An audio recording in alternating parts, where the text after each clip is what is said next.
Shalom Bapak Ibu, saudaraku terkasih dalam Tuhan. Hari ini ketemu lagi bersama dengan saya Dieter Nicholas dan narasumber yang sudah terkenal di 5 benua, 7 pulau. Siapa lagi kalau bukan KL Yaduta Makarawung ya. Udah lama banget nih KL nih. Lama ya, berapa purnama ya? Iya, kita nggak pernah podcast ya. Dulu kita dari Garansi ya KL ya. Gali kebenaran sejati. Kita mengawali tuh. Iya. Dulu belum rame podcast, kita udah duluan ya. Awal pandemi. Dari Garansi, terus ngopi, ngobrolin perkara ilahi. Nah sekarang kita hadir dengan satu nama baru nih KL ya. Yaitu bagaimana. Iya, ini pengertiannya bisa 2 atau 3 pengertian nih KL nih. Filosofinya ya. Bener ya kan? Bagaimana? Gitu kan, itu bisa pertanyaan. Gimana? Mungkin ada banyak pertanyaan-pertanyaan di luar sana kan. Ada banyak pertanyaan-pertanyaan dari umat Tuhan ya kan. Dari jemaat yang mungkin nggak bisa terjawab di dalam kebaktian atau ibadah raya ya kan. Nah, kita coba untuk menjawabnya ya, di sini. Mungkin ada pertanyaan-pertanyaan bagaimana sih ini, bagaimana sih ini. Nah, cocok sekali buat Bapak Ibu untuk nonton bagaimana. Itu yang pertama, ya kan? Yang kedua, Bro. Yang kedua itu adalah bagi mana. Ya kan? Artinya kita membagi berkat. Iya. Membagi mana roti. Itu bukan mana gitu bukan. Ya, tapi mana nih roti surgawi. Iya kan, mungkin dari perenungan-perenungan KLIA, mungkin bisa dibagikan sesuatu menjadi makanan rohani buat setiap kita. Jadi ibarat mana yang turun dari sorga itu ya. Jadi kita akan membahas di sini perkara-perkara yang dari Tuhan. Surga, dari ilahi. Iya kan. Jadi Bapak Ibu juga bisa mengikuti channel kita ini bagaimana ya, acara bagaimana. Jadi Bapak Ibu bisa makan makanan rohani, kenyang-kenyangin, iya kan? Ataupun kalau nanti ada pertanyaan, nah mungkin bisa DM kita ya di nomor di bawah ini, atau bisa langsung ke Instagram. Iya, kan? Seperti bangsa Israel, Bro. Apa tuh? Waktu berjalan di padang gurun itu kan, di tengah ketandusan, di tengah kegersangan, kekeringan, ya kan? Mereka makan dari mana? Tapi jangan takut, ada Tuhan. Iya. Tuhan kirimkan mana terus. Tuhan bagi mana terus. Supply. Iya, Tuhan bagi mana terus kan. Ya, tiap hari buat bangsa Israel kan. Jadi bangsa Israel terpelihara oleh Tuhan yang bagi mana terus tiap hari. Ya, kan? Jadi ya kita berdoa ya supaya acara ini juga teman-teman, sahabat-sahabat, saudara-saudara di luar sana yang mungkin sedang mengalami kekeringan, mengalami ketandusan dalam kehidupan ya kan. Butuh siraman rohani, butuh makanan rohani. Ya kan? Ya, Tuhan akan membagi mana. Tapi ada yang ketiga juga nih KL. Nah ini nih yang ketiga nih apa nih? nih? Yang penting nih, ya kan? Jadi bagi mana itu ada singkatannya, yaitu apa? Berbagi yang bermakna. Jadi yang kita bahas di sini bukan hal yang receh, ya kan? Bukan hal yang remeh-temeh. Tapi yang kita bahas di sini adalah sesuatu yang bermakna. Mungkin yang lagi viral, yang lagi diomongin orang, kita mau bahas dari sudut pandang firman Tuhan itu sendiri. Ya mungkin sederhana ya, Bro. Tapi sederhana yang bermakna. Ada yang mewah tapi kosong. Nggak ada maknanya, kosong ya kan. Mendingan yang sederhana tapi bermakna. Bermakna. Ya, itu penting. Iya, betul juga sih ya. Coba, tapi ngomong-ngomong nih, dapatnya dari mana nih kayak nih?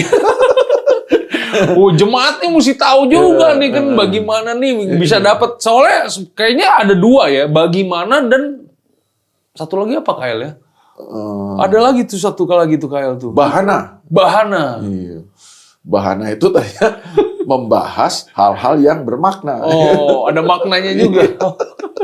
Tapi ini yang terpilih ya, karena memang namanya bagus sekali ya, supaya kita bisa berbagi makanan rohani, menjawab pertanyaan-pertanyaan bagaimana Bapak Ibu, sehingga setiap kita juga mungkin bisa menjalani kehidupan yang bermakna. Selamat datang di Bagaimana, berbagi yang bermakna.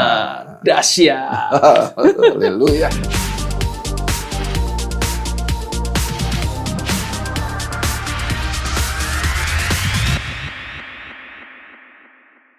Nah, hari ini kita mau bahas apa nih KL nih? Kayaknya ada beberapa hal yang perlu kita bahas, kita gali ya, supaya Bapak Ibu Saudaraku terkasih dalam Tuhan juga di rumah bisa punya pemahaman, karena mungkin banyak sekali orang-orang yang tidak memahami akan hal ini, yaitu tentang akhir zaman. Akhir zaman ya. Ini kan yang lagi update ya kan. Ya, lagi viral ya, banyak dibahas ya tentang akhir zaman. Jadi ya karena memang eskalasi di Timur Tengah ini ya, kan ini tiba-tiba ada perang lagi kan, Israel diserang lagi Panas sama lagi. Houthi, kan. Israel balas lagi, terus Amerika juga terlibat. Nah sekarang kan sudah beberapa negara juga terlibat sekarang ini. Jadi itu kan mungkin jadi hal-hal yang ini ya, jadi hal-hal yang ini untuk dibahas gitu kan oleh banyak orang kan sekarang ini. Dan memang itu merupakan salah satu tanda kedatangan Tuhan akhir zaman itu ya KL ya. Ya selalu sesuatu yang berkaitan sama Israel kan, ya kan. Apalagi ini perang-perang yang berkaitan dengan Israel itu selalu akan mengacu kepada penggenapan nubuat dalam Alkitab kita tentang akhir zaman. Iya. Cuman mungkin yang jadi kebingungan setiap kita, kadang-kadang kan kalau kita belajar di satu gereja ini, ada pemahaman akhir zamannya, mungkin dia pegang yang ini, di gereja yang lain beda lagi, di gereja lain yang beda lagi. Nah sekarang kita mau lihat nih dari kacamata firman Tuhan. Iya kan, maksudnya apakah kita, pertanyaannya adalah begini Kyle, apakah kita akan rapture dulu, diangkat Tuhan dulu, baru kemudian ada masa penganiayaan, atau kita ngelewatin dulu masa penganiayaannya, baru nanti kalau kita bisa mempertahankan iman kita baru bisa di-rapture Kyle. Nah, nih untuk menjawabnya kita mesti menyamakan dulu nih kan pemahaman persepsi kita ya tentang akhir zaman ini dulu nih ya kan. Kita pelan-pelan dulu ya brother ya. Tentang akhir zaman ini kan kita tuh kadang-kadang menurut gue sih kita agak banyak salah paham ya. Bahwa kita berpikir bahwa yang namanya akhir zaman itu nanti ya kan. Atau katanya ya sekarang inilah akhir zaman kan. Padahal kalau kita membaca Alkitab atau kita meneliti Alkitab, baik surat-surat Rasul Paulus, Rasul Yohanes, Rasul Petrus. Jadi akhir zaman itu sebenarnya sudah dimulai sejak abad pertama itu kan. Jadi sejak Yesus naik ke sorga, lalu dilanjutkan oleh murid-muridnya, Isa Rasul, dan seterusnya itu kan sudah masuk akhir zaman. Makanya kalau lu mempelajari di dalam surat 1 Yohanes, Rasul Yohanes itu sudah menulis bahwa inilah akhir zaman. Ya. Sementara surat 1 Yohanes itu kan ditulis pada abad pertama. Jadi sejak itulah dimulai yang disebut dengan akhir zaman. Jadi akhir zaman itu kan sebuah kurun waktu yang panjang. Sebenarnya lebih tepat pengertian zaman yang akhir gitu kan. Jadi kapan dimulainya akhir zaman? Ya akhir zaman itu dimulai sejak abad pertama itu sampai sekarang inilah akhir zaman. Dan kita melihat bahwa tidak pernah ada penggenapan daripada nubuat firman Tuhan yang begitu masif, terstruktur dan sistematis, ya kan? Yang terjadi seperti yang hari-hari ini terjadi. Dan itu sudah dinubuatkan di dalam Alkitab ya. Baik dalam perjanjian lama maupun nubuat-nubuat dari perjanjian baru. Jadi patokan akhir zaman itu dari sejak Yesus. Sejak Yesus naik ke sorga, lalu kemudian diteruskan oleh murid-muridnya, rasul-rasul itu kan. Dan Rasul Yohanes, Rasul Paulus, Rasul Petrus sudah menulis bahwa inilah akhir zaman. Ya. Jadi di situ tuh mulai akhir zaman. Jadi abad pertama kan Rasul Yohanes itu kan meninggal di abad pertama lah. Nah sejak itu sudah akhir zaman. Mungkin juga ada surat Paulus kepada Timotius tuh.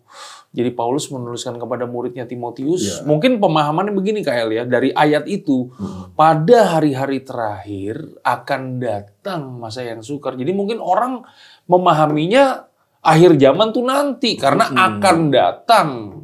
Itu kan. Jadi gimana tuh? Nah, konteksnya itu kan Rasul Paulus kan menulis kepada Timotius kan, ya kan. Nah, kapan itu ya? Sejak zaman itu sudah dimulai akhir zaman. Coba deh kita baca dulu ya di dalam 1 Yohanes ya. Surat 1 Yohanes ya. 1 Yohanes 1 Yohanes 1. 1 Yohanes 2, sorry. 1 Yohanes 2 ayat 18. 1 Yohanes 2 ayat yang ke-18. Demikianlah firman Tuhan, anak-anakku, waktu ini adalah waktu yang terakhir.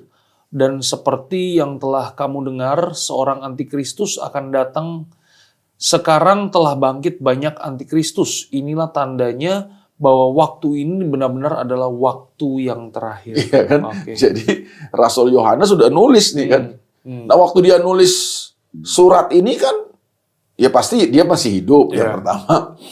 Walaupun ini menjelang kematiannya kan. Iya. Tapi berarti kalau kita mengacu kepada ayat ini kan, yang dimaksud dengan waktu yang terakhir itu adalah ya di abad pertama itu, sejak abad pertama itu sudah waktu yang terakhir. Iya. Ya, kapan kedatangan Tuhannya, apa tanda-tandanya, ya tinggal kita melihat eskalasinya makin sering atau enggak gitu ya Kak El. Kalau Rasul Petrus kan bilang, ingatlah bahwa di hadapan Allah 1 hari sama dengan 1000 tahun. 1000 tahun sama dengan 1 hari, ya kan gitu kan. Iya kan?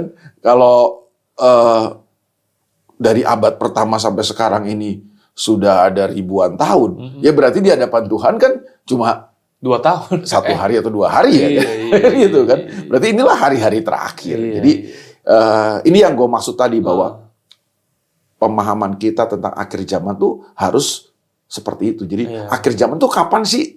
Ya dimulai sejak abad pertama itu kan.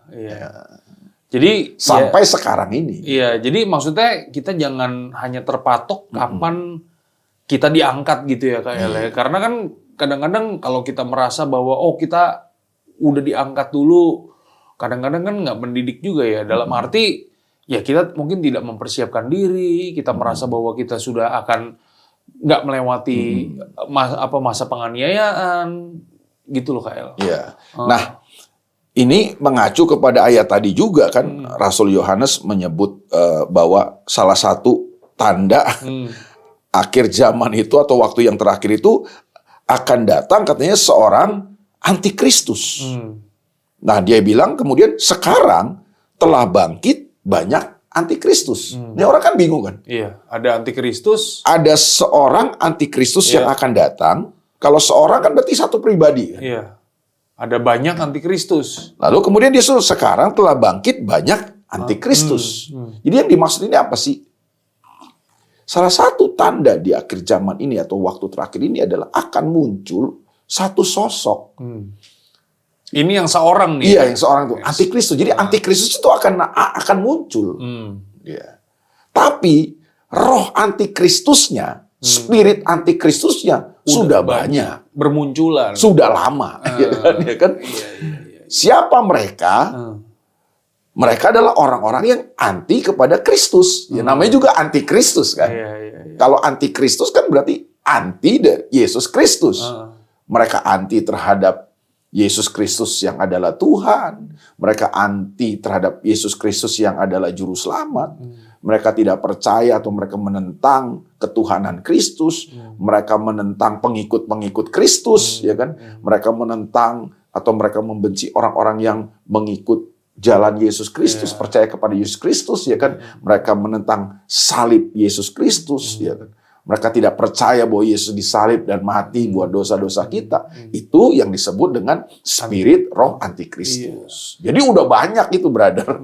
Dan udah banyak bermunculan ya. Bermunculan kan. Banyak sekali ya, kita nggak perlu sebut lah ya. Dalam bentuk mungkin ada pribadi juga. Ada negara juga. Ada kelompok, ya kan. Ada kepercayaan, ada keyakinan, ya kan. Yang punya spirit antikristus itu kan.